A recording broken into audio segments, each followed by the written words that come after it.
Day 3 of the Cessna 172 rehab project started with spraying the headliner with 409 cleaner. So I had time to soak so I could work on a few other projects, mostly getting that water damage off.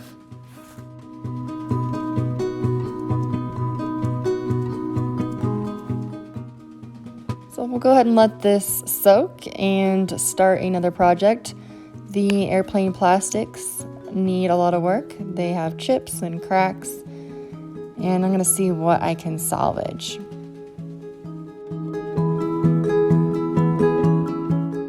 The first thing that I did was to use some heavy-duty tape for the backing. It's Gorilla tape on the areas that are chipped and cracked so that I have something to build on.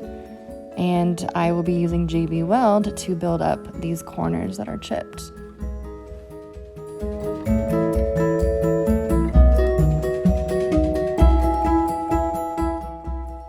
So I found a zip tie laying around the hanger, the only thing I could find, but it actually worked pretty great to layer my JB Weld on top of the layer of tape backing that I put on.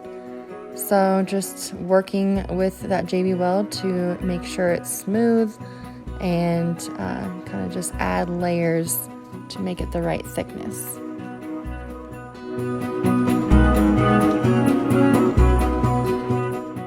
So you remember what those panels in the interior looked like, molding behind things you can't see, covered in grease, things you can see.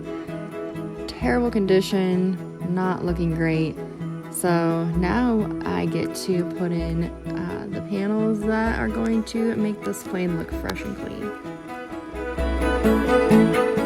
The new panels, light and bright, it's really going to make a difference on the plane. So I used a high quality pair of scissors to cut this out around the corners to get kind of a nice round corner. After using scissors, I used some sandpaper to round it out and also marked the areas where the door lever is going to go. So before I could mount the panel, I needed to have the top piece bend at a 90-degree angle.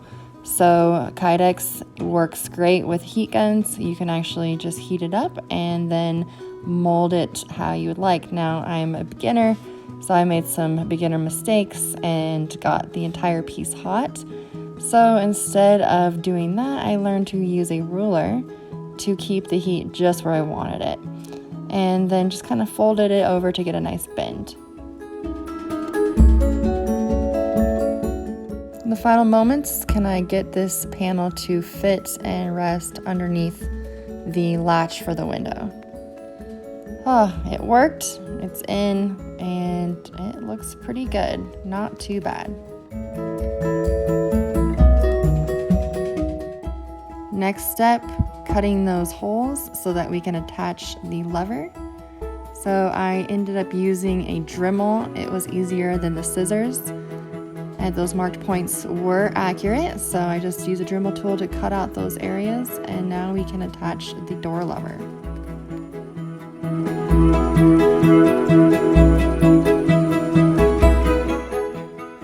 Final task for the night, attaching that door lever.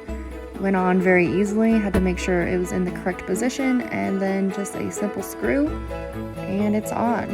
So, done for the night, losing my light, time to go home and start again tomorrow.